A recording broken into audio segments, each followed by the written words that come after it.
Those opposed say no. No. In the opinion of the chair, the noes have it, and the motion is not agreed to. Mr. Chairman, ask for a recorded vote. A recorded vote is requested. The clerk will call the roll. Mr. McCall. No. Mr. McCall votes no. Mr. Higgins. No. Mr. Higgins votes no. Mr. Guest. No. Mr. Guest votes no. Mr. Bishop. No. Mr. Bishop votes no. Mr. Jimenez. No. Mr. Jimenez votes no.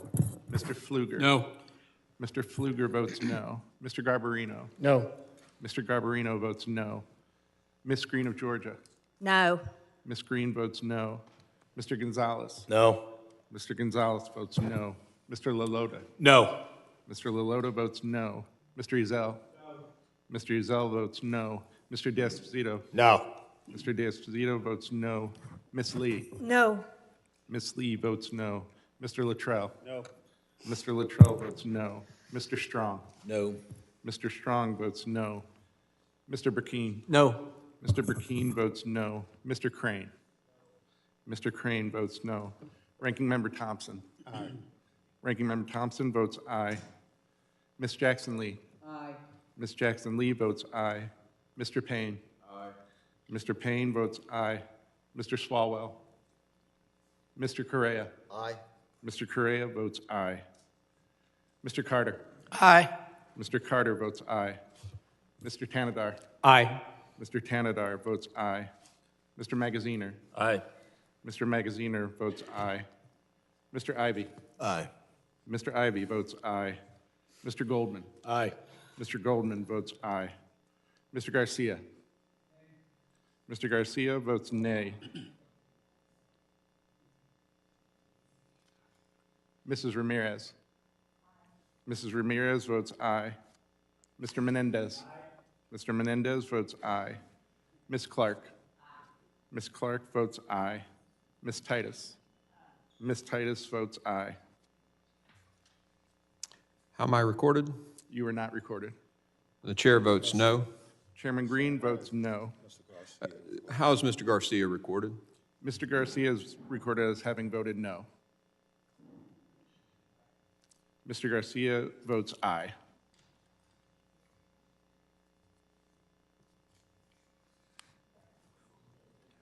The clerk will report the tally. Yeah, you're right.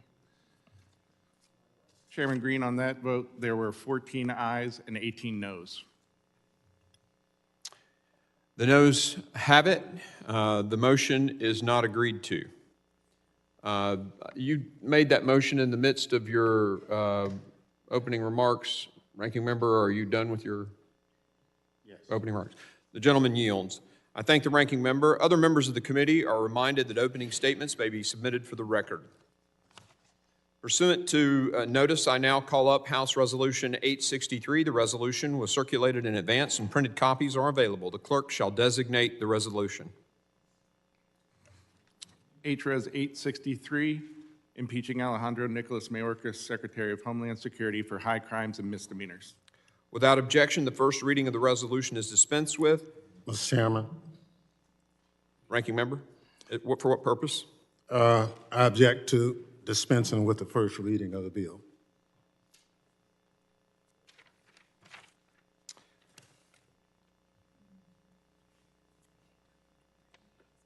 There's been a privileged motion to dispense with the first reading of the resolution pursuant to Clause 1 of Rule 11. All those in favor say aye. No. Yeah, you have to, yeah. I only objected that the motion hadn't been made. Oh, you didn't want a reading? Okay. No. Somebody else will have to make that. Okay. Well, we're dispensed. What's that? Yeah. Mr. Chairman, I move to dispense with the reading. Okay. The motion's been made to dispense with the reading. Now, Mr. Chairman, the rules require that be in writing.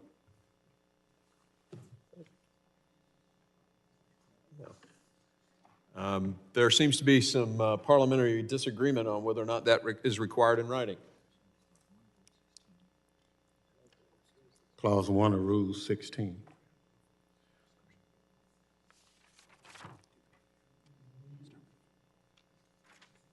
Do this. So again, a privileged motion to dispense with the first reading of the resolution pursuant to Clause 1 of Rule 11 has been made. All those in favor say aye. No. All those opposed, no. Ms. The ayes have it, and the first reading shall be dispensed with. Without objection, the We're resolution asking shall for a be... recorded vote. A recorded vote has been requested. The clerk will call the roll. Mr. McCall? Aye. Mr. McCall votes aye. Mr. Higgins? Mr. Higgins votes aye. Mr. Guest? Aye. Mr. Guest votes aye. Mr. Bishop? Aye. Mr. Bishop votes aye. Mr. Jimenez? Aye. Mr. Jimenez votes aye. Mr. Pfluger? Aye. Mr. Pfluger votes aye. Mr. Garbarino? Aye. Mr. Garbarino votes aye. Ms. Green? Aye. Ms. Green votes aye. Mr. Gonzalez? Aye. Mr. Gonzalez votes aye. Mr. Lalota? Aye. Mr. Lalota votes aye. Mr. Ezell? Aye. Mr. Ezell votes aye. Mr. D'Esposito? Aye. Mr. D'Esposito votes aye. Ms. Lee? Aye. Ms. Lee votes aye. Mr. Luttrell? Aye. Mr. Luttrell votes aye. Mr. Strong? Aye. Mr. Strong votes aye. Mr. Burkeen?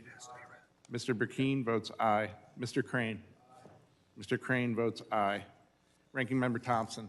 Nay. Ranking Member Thompson votes no. Ms. Jackson Lee? No. Ms. Jackson Lee votes no. Mr. Payne? No.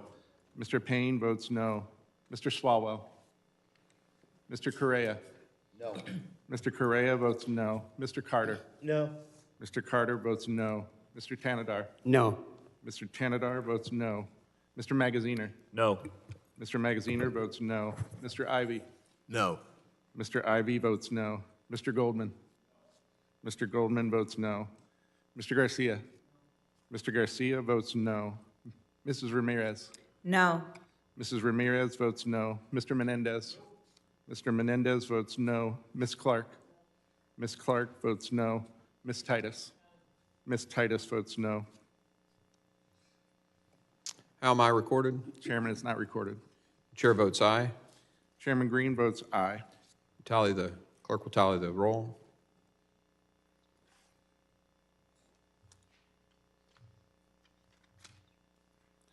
On that vote, Mr. Chairman, there were 18 ayes and 14 noes. The ayes have it, and the reading of the resolution is dispensed with. And it is considered read and open to amendment at any point. I now recognize myself. Mr. Chairman. For what purposes do gentlemen seek recognition? Mr. Chairman, I ask unanimous consent to include in the record the text of Rule 1, Article 16, that members must reduce to writing any motion.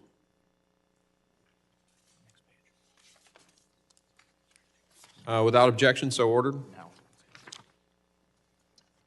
I now recognize myself for the purpose of offering an amendment.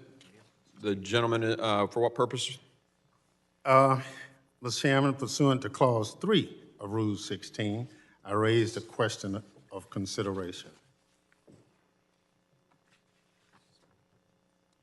The committee will suspend.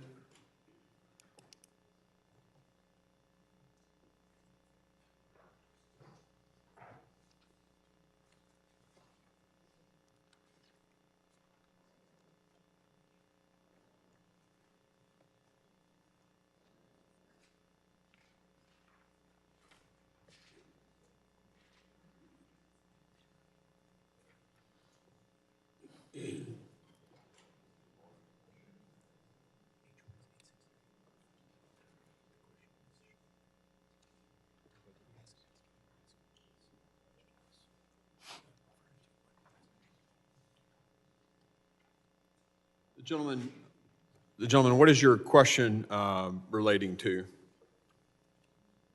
In terms of having the I raised the question of consideration. right, I raised a question of consideration. Will the committee consider the bill? Will the committee consider the bill?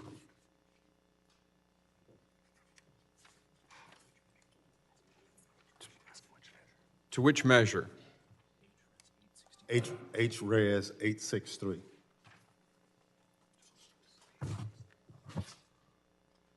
The gentleman from Mississippi raises the question of consideration. The question is, will the committee now consider Res H 63? All those in favor signify by saying aye. Aye. Those opposed, no. No. In the opinion of the chair, the ayes have it, and the motion is not agreed to. Mr. Chairman, I ask for a recorded vote. Gentleman asked for a recorded vote. The clerk will call the roll. Mr. McCall? Aye. Mr. McCall votes aye. Mr. Higgins? Mr. Higgins votes aye. Mr. Guest? Aye. Mr. Guest votes aye. Mr. Bishop? Aye. Mr. Bishop votes aye. Mr. Jimenez? Aye. Mr. Jimenez votes aye. Mr. Pfluger? Mr. Pfluger votes aye. Mr. Garbarino? Aye. Mr. Garbarino votes aye. Ms. Green? Aye. Ms. Green votes aye. Mr. Gonzalez? Aye. Mr. Gonzalez votes aye. Mr. Lalota? Mr. Ezel? Mr. Ezel votes aye. Mr. D'Esposito? Mr. D'Esposito votes aye. Ms. Lee? Ms. Lee votes aye. Mr. Luttrell? Mr. Luttrell votes aye. Mr. Strong? Aye. Mr. Strong votes aye. Mr. Burkeen? Aye. Mr.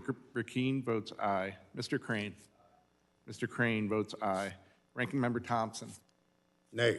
Ranking Member Thompson votes no. Ms. Jackson Lee? No. Ms. Jackson Lee votes no. Mr. Payne? No. Mr. Payne votes no. Mr. Swalwell? Mr. Correa? No. Mr. Correa votes no. Mr. Carter? No. Mr. Carter votes no. Mr. Tanadar? No. Mr. Tanadar votes no. Mr. Magaziner? No. Mr. Magaziner votes no. Mr. Ivy? No. Mr. Ivy votes no. Mr. Goldman? No. Mr. Goldman votes no. Mr. Garcia? Mr. Garcia votes no. Mrs. Ramirez? No. Mrs. Ramirez votes no. Mr. Menendez? Mr. Menendez votes no. Ms. Clark? Ms. Clark votes no. Ms. Titus? Ms. Titus votes no.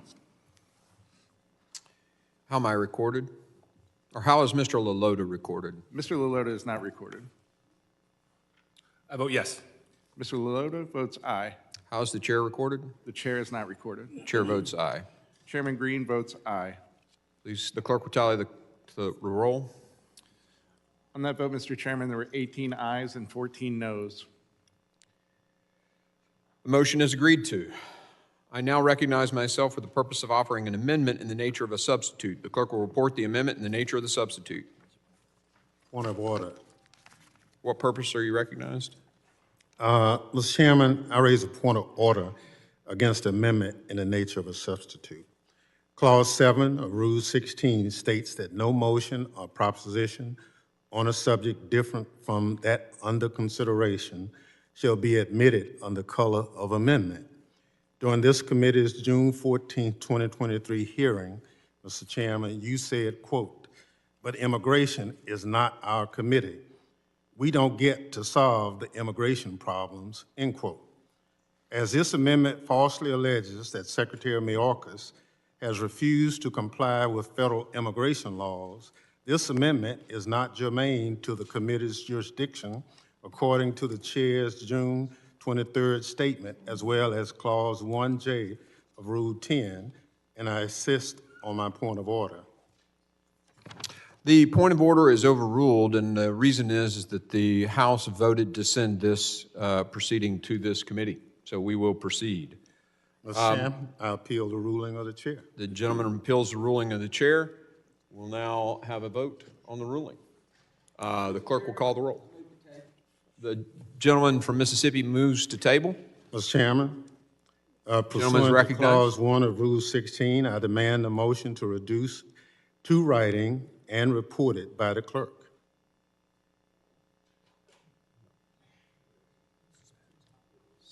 The committee will suspend.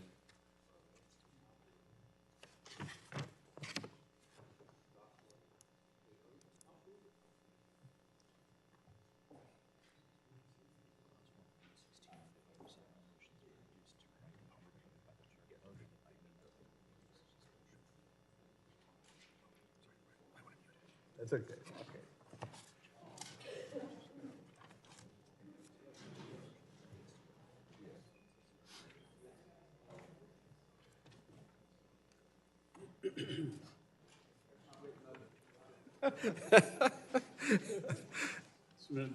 Submitted for the record.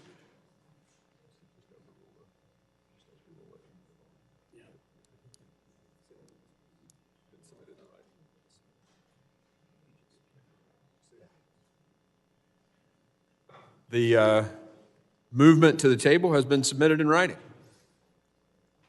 Are we voting on it? Okay. The clerk will call the roll on the motion to table. The clerk. Mr. McCall. Aye. Mr. McCall votes aye. Mr. Higgins. Aye. Mr. Higgins votes aye. Mr. Guest. Aye. Mr. Guest votes aye. Mr. Bishop. Aye. Mr. Bishop votes aye. Mr. Jimenez. Aye. Mr. Jimenez votes aye. Mr. Pfluger. Aye. Mr. Pfluger votes aye. Mr. Garbarino. Mr. Garbarino votes aye. Ms. Green. Aye. Ms. Green votes aye. Mr. Gonzalez. Aye. Mr. Gonzalez votes aye. Mr. Lalota. Aye. Mr. Lalota votes aye. Mr. Ezell. Mr. Ezell votes aye. Mr. D'Esposito. Mr. D'Esposito votes aye. Ms. Lee. Ms. Lee votes aye. Mr. Luttrell. Mr. Luttrell votes aye. Mr. Strong. Mr. Strong votes aye. Mr. Burkeen. Mr. Burkeen votes aye. Mr. Crane. Mr. Crane votes aye. Ranking Member Thompson. Nay. Ranking Member Thompson votes no. Ms. Jackson Lee. No. Ms. Jackson Lee votes no. Mr. Payne. No. Mr. Payne votes no. Mr. Swalwell. Mr. Correa. Mr. Correa votes no. Mr. Carter. No. Mr. Carter votes no. Mr. Tanadar. No. Mr. Tanadar votes no. Mr. Magaziner. No. Mr. Magaziner votes no. Mr. Ivy. No. Mr. Ivy votes no. Mr. Goldman. Nay. Mr. Goldman votes no. Mr. Garcia. Mr. Garcia votes no. Mrs. Ramirez. Mrs. Ramirez votes no. Mr. Menendez. Mr. Menendez votes no. Ms. Clark. Ms. Clark votes no. Ms. Titus. Ms. Titus votes no. How's the chair recorded? The chair is not recorded. Chair votes aye. Clerk Chairman will tally- Green votes aye. Clerk will tally the report, the tally. On that vote, Mr. Chairman, there were 18 ayes and 14 noes. The tabling motion stands, and the motion is moved to the table. Without objection, the clerk will report the amendment in nature of a substitute.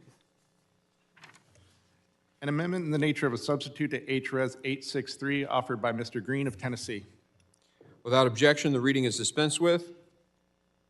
I now recognize myself to explain the amendment in nature of a substitute. This amendment is in the nature of a substitute, expands on the underlying resolution by including 2 articles of impeachment.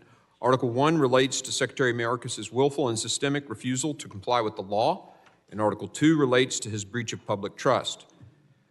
The amendment in the nature of a substitute also includes updated figures regarding illegal border crossings and other statistics. With that, I yield. Is there any further discussion on the amendment in the nature of a substitute?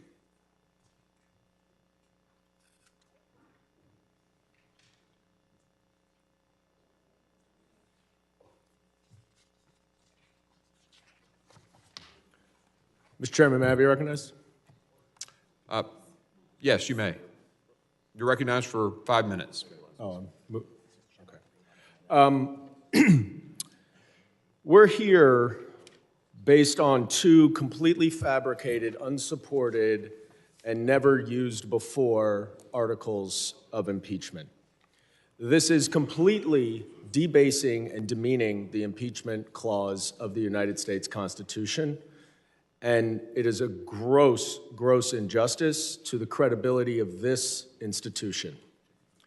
In your opening statement, Mr. Chairman, you quoted James Madison as saying that the impeachment clause is designed to remove bad men in office.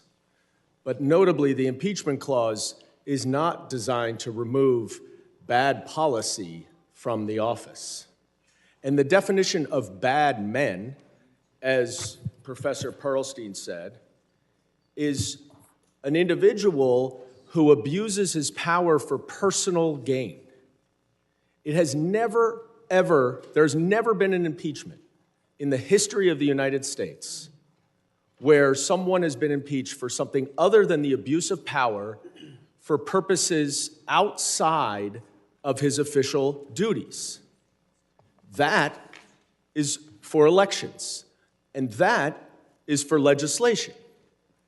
This, on the other hand, is an impeachment process that you are moving forward because you claim that Secretary Mayorkas, who's obviously working under the direction of President Biden, is failing to secure the border. The irony of the fact that Secretary Mayorkas has spent the last 2 months plus with a bipartisan group of senators negotiating legislation that would address the problems at the border should not be lost on anyone. You are sitting here right now trying to impeach a Secretary of Homeland Security for neglecting his duties literally while he is trying to perform his duties and negotiate legislation. Now, the real reason we are here, as we all know, is because Donald Trump wants to run on immigration as his #1 issue in the November 2024 election. And you don't have to take my word for it, because he said it himself. And last week, numerous Republicans echoed his call. Why would we actually solve the problems at the border when it is such a good political message to use for the election? And Leader McConnell even reiterated in a closed-door meeting of the Republican members of the Senate that we're in a quandary, he said, because our candidate wants to run on immigration, and we don't want to get in the way of our candidate. Now, I know this weekend I saw Chairman McCall on TV and others, and you're changing your tune now because you said the quiet part out loud that this is all about politics, and so now it's, oh no, the president can do it without legislation. Never mind that you've been calling for H.R. 2 this entire Congress. No, now it's he can do it himself. Well, he's tried to do it himself. He's tried. He's passed numerous policies that would have streamlined the asylum process through ports of entry where migrants are vetted, that would have presumptively made ineligible anyone trying to cross the border in between ports of entry, and would have done a number of different things to address the problems. Republicans went to court to sue him, to stop him from implementing the policies to address the border. So your own party is sabotaging and undermining this administration's efforts to address the border while you are trying to impeach him by saying that they're not addressing the border. The hypocrisy is the least of it. Your attack on the rule of law and our democracy is the worst of it. And you better be careful about the bed that you make. I yield back. The gentleman yields, and I appreciate the gentleman keeping his remarks within the 5 minutes. Because the day is going to be long, we're not going to do the typical over 5 minutes if you're continuing a thought. So keep your comments to 5 minutes, please. I now recognize myself for 5 minutes. I'd like to specifically talk about the Supreme Court's ruling, the United States versus Texas. President Biden's appointed Solicitor General, Elizabeth Prelogar, made a stunning claim asserting that no state, individual, or business has standing to challenge an administration's decision to, as a blanket matter, not enforce any particular law. When pressed by Justice Brett Kavanaugh if states and individuals were precluded from challenging this lack of enforcement, the president's own Solicitor General responded, "That is correct, but the framers intended political checks in the circumstances. Congress has tools at its disposal." Justice Kavanaugh responded, I think your position is instead of judicial review, Congress has to resort to impeachment or dramatic steps in the face of such defiance of the laws passed by Congress. Prologer's rejoinder was that in the face of dramatic abdication of statutory responsibility by the executive branch, such steps would be warranted. In other words, if the Biden administration's own legal position, it is the Biden administration's own legal position before the Supreme Court that impeachment is proper remedy for dramatic abdication of statutory responsibility. Meaning, if a secretary is not adhering to the laws passed by Congress, the only recourse, because the states now don't have standing, is for the Congress to impeach. That is the rulings of the Supreme Court and the argument brought forward by President Biden's own Solicitor General. Will the gentleman yield on that point? I'll finish and then you can be recognized, Mr. Ivey. I think it's pretty clear that in that Supreme Court ruling, the state wasn't given standing. Now, the Supreme Court did not rule on whether or not the gentleman, the secretary, was adhering to the laws or not, but the discussion was about what do you do when they're not? And the conclusion of the court in the majority opinion was, both by Alito and Kavanaugh, impeachment and actions of the Congress are the only place for recourse of a situation like that. That's why we're where we are today. We have a secretary who has, the law is very clear, shall detain.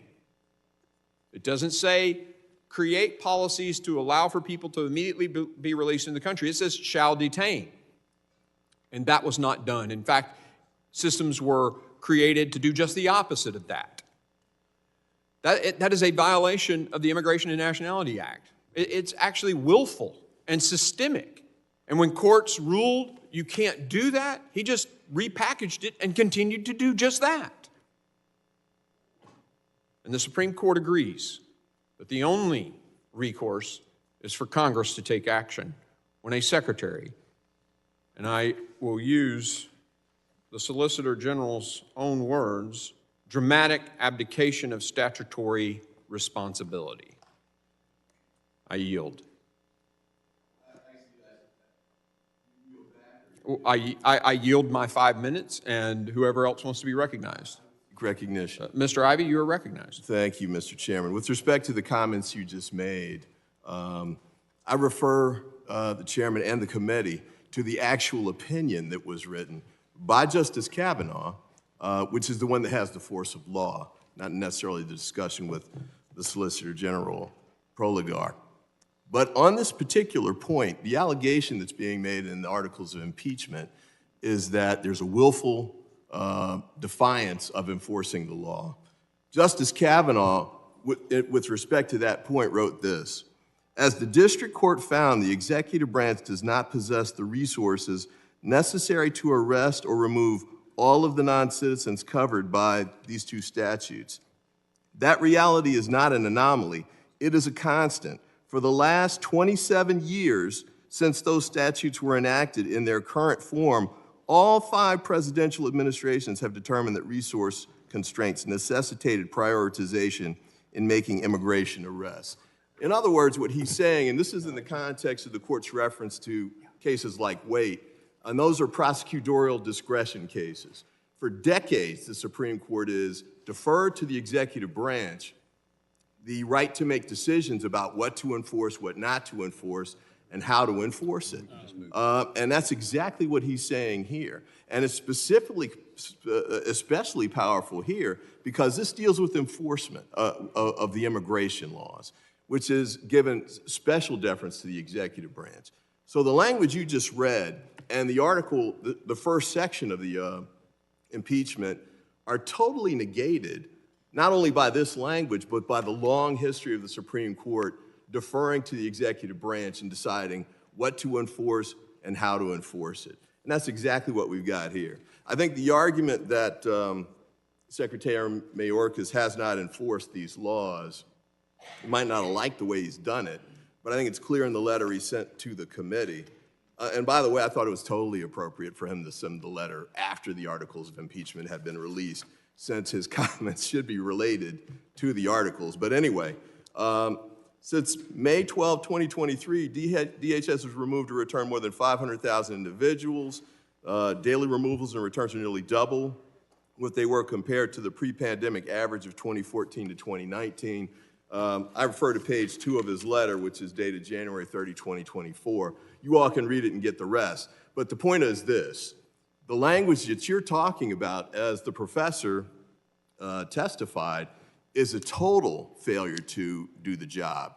And the points that she pointed, the issues that she pointed to were things like addiction or, physical inability to perform. We don't have that here. And the language that's in the letter that he sent and the data that's backed up by it show that he's actually been working on the job and doing the work, as done the recognition by the Senate, Democrats and Republicans, who've called him to the Hill to negotiate as they're negotiating a bipartisan solution to the problem. Unfortunately, we haven't done that, but they recognize that he's doing the job. And then the last point I want to make, your reference to— Gentleman yield for a question. I can't because I'm running out of time. The last point I want to raise, though, is that your reference to impeachment being the only tool available, and this is page 14 of the opinion. This is still Justice Kavanaugh. For example, this is where he's talking about options since there's no standing. What can Congress do instead? For example, Congress possesses an array of tools to analyze and influence those policies: oversight, appropriations, the legislative process, and Senate confirmation, and through elections. He does not mention impeachment. In fact, I'm not sure I saw impeachment mentioned anywhere in the opinion that he wrote. And by the way, there's a concurrence from Justice Gorsuch. All three of the Trump nominees to the Supreme Court agreed with this language. None of them supported the position that you just outlined. And it was an 8-to-1 decision. The articles of impeachment rely on Justice Alito's language. He's the sole dissenter in this case. So just based on the constitutional law as explained by the Supreme Court in the case that you cited in the article cite, it comes out exactly the opposite and undermines the claims that somebody could be impeached in the executive branch for following executive authority that the Supreme Court recognizes as theirs, especially in immigration cases, and that's been true for decade after decade. I yield back. Gentleman yields. I now recognize Ms. Green for 5 minutes. Thank you, Mr. Chairman. Congress has the responsibility to hold the executive branch accountable when they fail to uphold their oath of office, abuse their authority, and/or are dishonest with the American people. This is essential in a constitutional republic built on and separation of powers. In its 2023 ruling in United States versus Texas, the Supreme Court left the House of Representatives with little choice but to pursue impeachment articles against Secretary Mayorkas. The 5-4 majority did not address the Secretary's policies and mandates on the merits, but simply ruled the states did not have the standing to challenge them. Instead, the justices wrote that Congress has political tools available to push back on these policies. The only one that makes sense in the current political environment is impeachment. Remember, Democrats have completely rejected H.R. 2, our strongest security bill for our border. Secretary Mayorkas' actions and decisions clearly meet the standard necessary for initiating impeachment proceedings. This historical evidence is overwhelming that the Founding Fathers intended impeachment to be used to deal with the commission of indictable crimes and the abuse of power, corruption, and injury to the nation caused by public officials, among others. At the Constitutional Convention, the framers purposely devised the impeachment power to include any offenses against the nation's security committed by high officials. Stephen Bradbury, former principal deputy and acting assistant attorney general for the Office of Legal Counsel at the Department of Justice, there is a settled understanding beyond dispute that impeachable offenses include both prosecutable crimes and all manner of gross misconduct in office that does serious harm to the U.S. political system or the U.S. constitutional order.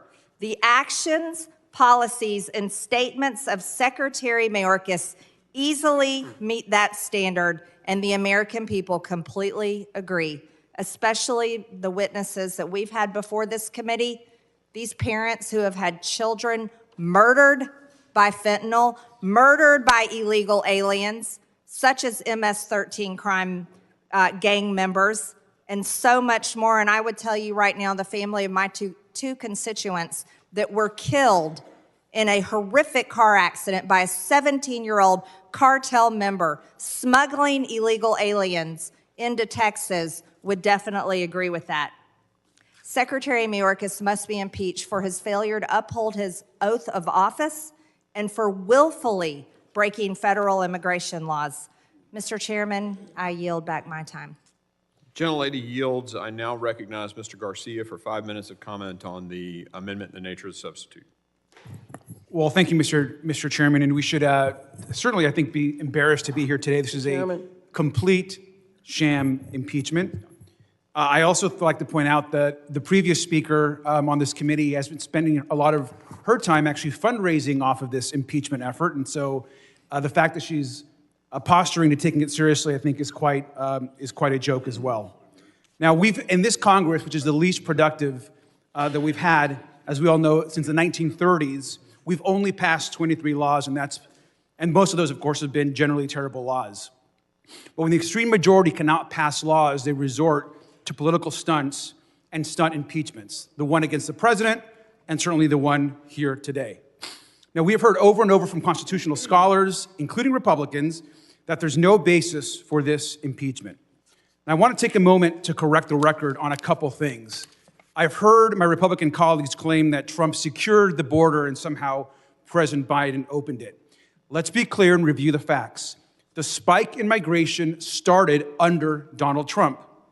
Border Patrol apprehensions actually tripled in the last 8 months of the Trump presidency, rising from more than 21,000 in May 2020 to over 71,000 that December as he was leaving office. So the migration spike started under Donald Trump, and we should make that very clear. Now, today, Secretary Mayorkas is also dealing with the fallout of historic crises happening across Latin America. Venezuela has completely collapsed and is in crisis.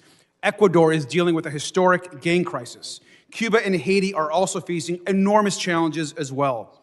The whole region is struggling to recover from extreme weather, droughts, and COVID-19.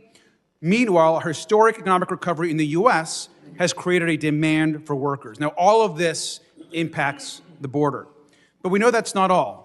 The majority blames Secretary Mayorkas for his policies for the surge of people coming here to seek asylum, but they won't accept any legislative proposals or funding to deal with the problem when the president and the secretary offer them.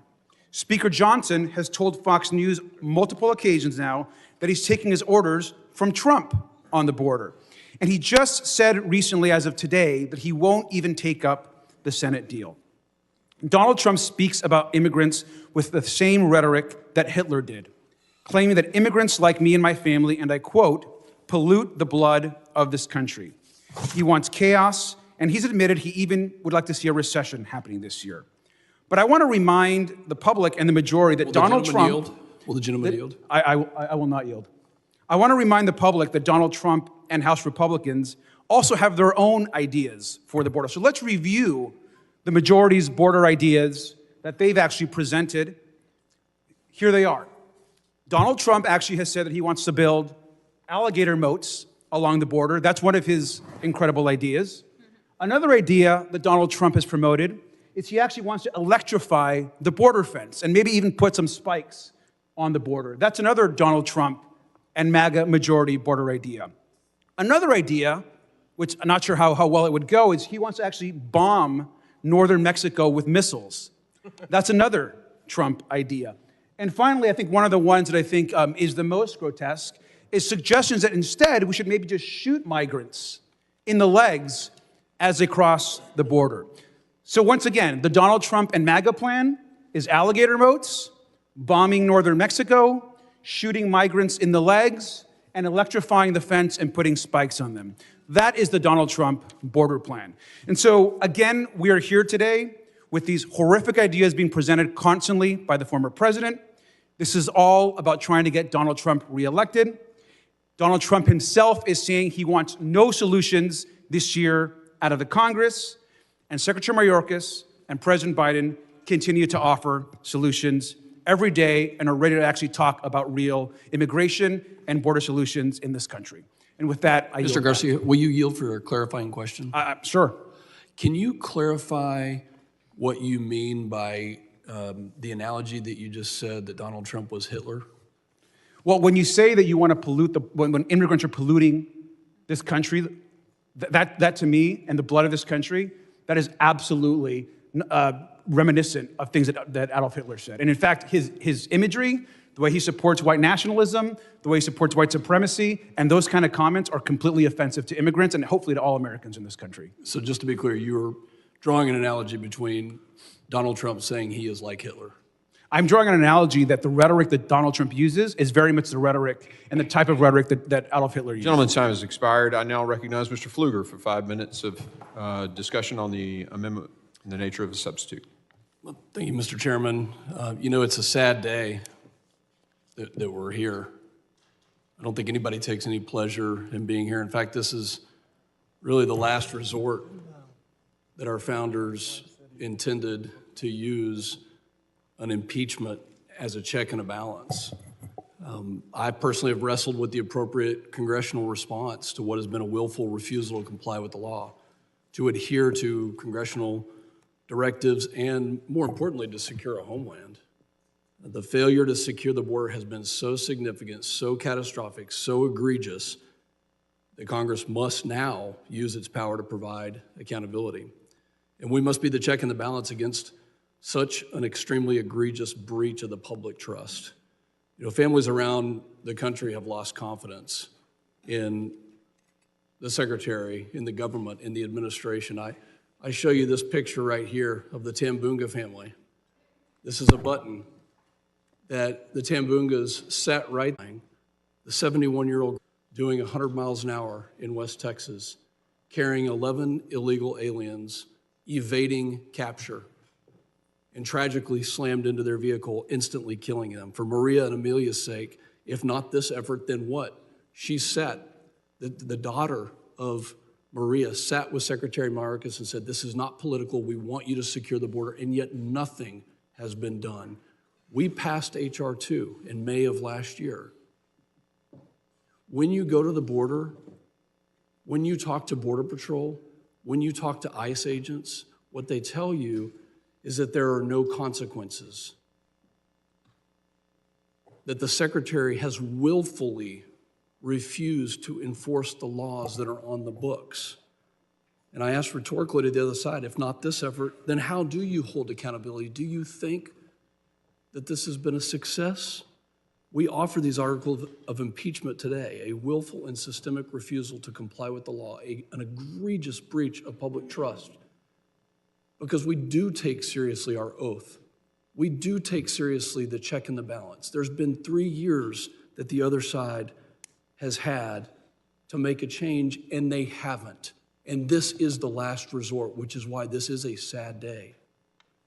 The other side is going to say this is policy difference. No, it's not. These are not policy differences. This is a debate. This is not a debate about taxes or spending. This is a debate about following the law, which the executive branch should be doing, and yet they're not. Do you remember the 53 people that were killed in a tractor trailer south of San Antonio in July of last year? They were locked up. A smuggler left them to rot and perish in a tractor trailer. That's what this is about. The Secretary has done nothing, has absolutely done nothing to make our country more secure. He has weakened us in every single case. Will the gentleman yield for a quick question? Just a couple of weeks ago, Secretary Mayorkas sat right there next to Director Wray, and I asked a question of the 300 people who have matched the terror watch list. Director Wray, are there still people at large in this country that you know match the terror watch list, but you don't know where they are? Director Wray answered, yes, there are people still at large that match the terror watch list. Secretary Mayorkas, I asked him, do you have a policy to detain people that match the terror watch list? And he would not answer in the affirmative. That's why we're here today, because he has willfully refused time and time again to enforce the laws on the books. We've given many solutions. The Senate hasn't taken them up. It's this type of behavior that brings us here. Will the gentleman This yield is for an a question? extreme position. Will the gentleman yield position- for a question? No, I will not. My silence to you was the answer. The extreme position is that of my colleague completely disregarding a mother who was here just a few weeks ago that lost her kids to fentanyl. That's why we're here. I've got to think that on this other side of the aisle, that you think that this is a complete and utter failure to secure the homeland. That's why Republicans are here, and I hope that you will join in calling it out and doing the right thing. Mr. Chairman, I yield back. Gentleman yields. I now recognize Mr. Magaziner for 5 minutes on the amendment in the nature of the substitute. Thank you, Chair. We are here with real challenges at the southern border, and I wish that we were working on them together to solve them. But instead, my Republican colleagues are too focused on playing political games and not focused on working together to find solutions. Here's a quote from this morning from Punchbowl News. The impeachment fight again puts front and center House Republicans' unyielding appetite for political drama over actual legislating. I think that sums it up pretty well. There is no constitutional basis to impeach Secretary Mayorkas. The Constitution is very specific. It states that the grounds for impeachment are treason, bribery, or other high crimes and misdemeanors. There's no treason alleged or mentioned in these articles, no bribery alleged or mentioned in these articles, and no high crimes or misdemeanors either. House Republicans are playing politics instead of working together to find real solutions. If we were working together to find solutions for the border, we could be voting today on President Biden's request for more funding for the border. His request, which would add 1,300 Border Patrol officers and 1,600 CBP officers. We could be working with the Senate to develop policies to address our immigration challenges. But instead, we are wasting our time on impeachment because securing the border is not a priority for House Republicans. Donald Trump's 2024 campaign is their priority. And you know it from the way that this debate has shifted over the last year. Originally, House Republicans were saying, we won't give a cent to Ukraine unless there's funding for the border too. The administration said, okay, and proposed $14 billion of funding for the border. And then House Republicans said, well, no, it's not money, we need policy changes. And the administration said, okay, and has been working with the Senate on policy changes. And now House Republicans just in the last few days have said, no, we don't want policy changes, we don't want money, we don't know what we want to beat Joe Biden in 2024. They keep changing their story about what they want because what they want is the political drama and not the solutions. The real truth here is that the President and the Secretary have taken steps to secure our borders despite House Republicans' attempts to obstruct them every step of the way. So there's 2 impeachment articles that we are being asked to consider today.